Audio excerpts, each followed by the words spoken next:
contagios de COVID-19 en la última semana. Estamos hablando de un porcentaje mucho más alto, 33.989 personas en la última semana que se han contagiado, 47 muertos. Sin embargo, los especialistas vienen hablando en el último tiempo, Dani, de que hay como un subregistro de COVID-19. Primero, porque cambiaron las condiciones para poder hisoparse, y segundo, porque como los cuadros se viven de forma mucho más leve, muchas veces son confundidos con cuadros de gripe. Entonces, frente a los próximos fríos, frente a la temporada también de virus en nuestro país, ver qué podemos hacer con COVID-19, que seguimos hablando de este virus que también, por otro lado, nos tiene bastante cansados y agotados.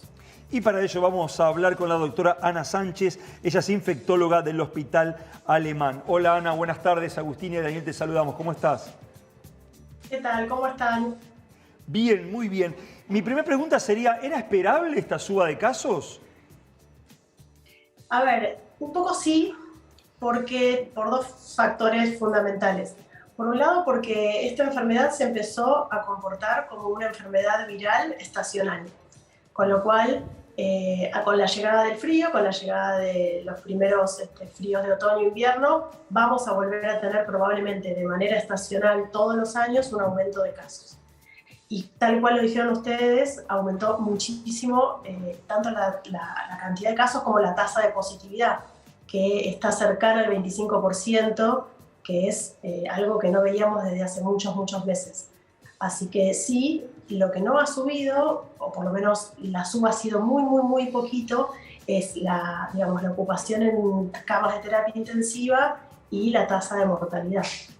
Y entonces, digo, hay una zona gris que es tener síntomas que son compatibles con la gripe, seguir haciendo una vida normal, ir a trabajar, hacer todas nuestras actividades, pero que sea COVID. ¿Qué hacer en este punto? Porque la verdad es que, siendo que estamos con un grado de inmunización alto, los casos se viven de forma mucho más leve. Entonces, digo, si la cuestión es seguir nuestra vida como si nada o volver a reparar frente a cualquier síntoma de gripe, la opción de hacer un hisopado. Acá hay algo que a mí me parece que es fundamental, que tiene que ver con el huésped. El huésped es quien es la persona que va a transitar la enfermedad. Nosotros lo que sí sabemos es que la enfermedad se transita de forma más grave cuando tenemos algunos factores de riesgo. Esos factores de riesgo son sobre todo personas que tienen alguna enfermedad de base que las inmunosuprimen, ¿sí?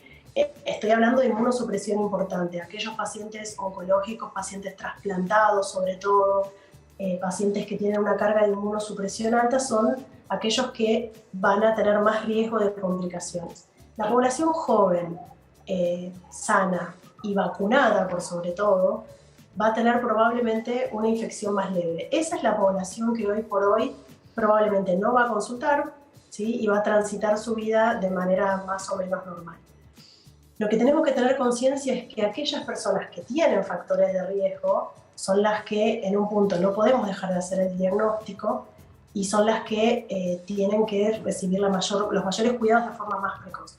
El resto de la población, ¿qué es lo que puede hacer para prevenir la continuidad de esta diseminación de la enfermedad? Es, aceptar el tema de la vacunación, que ha sido muy positivo en los primeros momentos de la pandemia y que por ahí ahora tiene algún grado de un poquito mayor de dificultad con respecto a la disponibilidad para darse, no porque no estén disponibles las vacunas, pero sí porque a veces hay un poco de reticencia con darse las dosis de refuerzo y demás.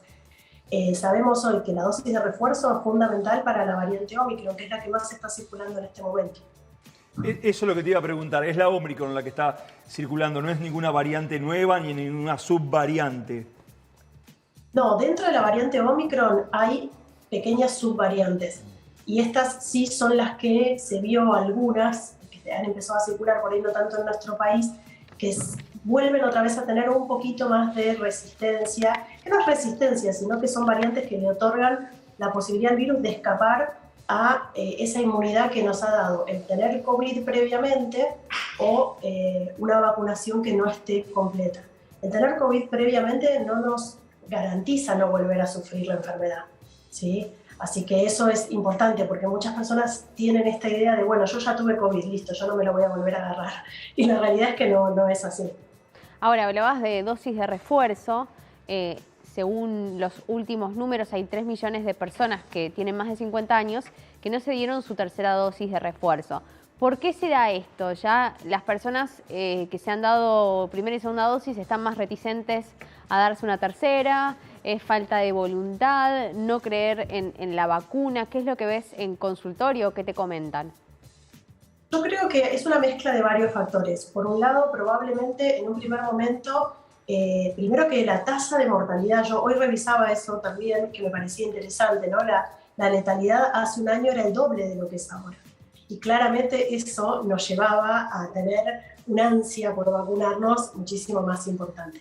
Hoy la tasa de mortalidad es más baja, tenemos cuadros mucho más leves y como siempre tenemos también toda una parte de la población que está más reticente, ya sea porque hay algunas campañas que hablan en contra de las vacunas, ya sea porque han leído sobre algunos eventos adversos y demás, y eso hace que la combinación de las dos cosas haga que consideren que tal vez una tercera dosis a lo mejor no es necesario, el refuerzo no es necesario. Pero como yo siempre digo, y lo he dicho acá otras veces, la vacunación no es únicamente un acto personal y digamos individual, es un acto comunitario. Nos vacunamos para proteger a esas personas que yo hablaba antes, que son las que no van a responder bien a la vacuna, que van a tener una enfermedad más severa. Esas personas se van a beneficiar de que todos nosotros estemos vacunados y que bajemos la circulación de este virus, así como de cualquier otro. La gripe sucede lo mismo. ¿Y qué podemos esperar en las próximas semanas? Sin hacer futurología, ¿no? Pero digamos que van a seguir aumentando los casos. Porque también, digamos, como es compatible con la gripe, ¿qué hago? ¿Cómo me siento? ¿Voy a trabajar? ¿Puedo contagiar a las otras personas? ¿Se puede armar nuevamente una gran ola de contagio? Hay que tener algo en cuenta que el COVID nos ayudó, que me parece que nos hizo reflexionar acerca de que cuando uno está enfermo, sea de la patología que sea, no debe ir a trabajar. Eso no quiere decir que nos tomemos una cantidad de días inmensos, pero en el momento en el que estamos cursando con una infección, ya sea gripe, ya sea lo que sea, la realidad es que no corresponde que vayamos a trabajar. O sea, eso es fundamental para cualquier enfermedad y para bloquear los contagios. Probablemente aumenten los casos. Yo creo que gracias al extenso plan de vacunación que se ha dado, la ciudad de Buenos Aires es enorme y realmente ha funcionado muy bien. Probablemente no tengamos una suba de casos graves y de muertes, pero sí vamos a tener una suba probablemente importante de casos leves, que eso impacta en el ambiente laboral, escolar y demás. Pero yo creo que eso va a suceder este año y probablemente sucederá otros años con mayor o menor impacto, pero va a seguir sucediendo porque este virus, desgraciadamente, está acá y entró y se va a quedar. Ana, doctora, muchísimas gracias por esta comunicación y realmente das tranquilidad, porque mucha gente también se empieza a poner nerviosa o a asustarse y es lo que no debe ocurrir. Por suerte, y es verdad, la vacunación hay que darle la importancia que se le da y está a las claras. Recién lo decía, la tasa de mortalidad, cómo fue hace un año atrás y cómo es ahora, y eso tiene que ver evidentemente con la vacunación. Muchísimas, pero muchísimas gracias por esta comunicación. Que tengas una buena semana. Igualmente, siempre un placer. Gracias. Hasta luego. Hasta luego. Muy bien, señoras y señores, y nosotros vamos a hacer una pausa. Vamos, con placer Dani. también,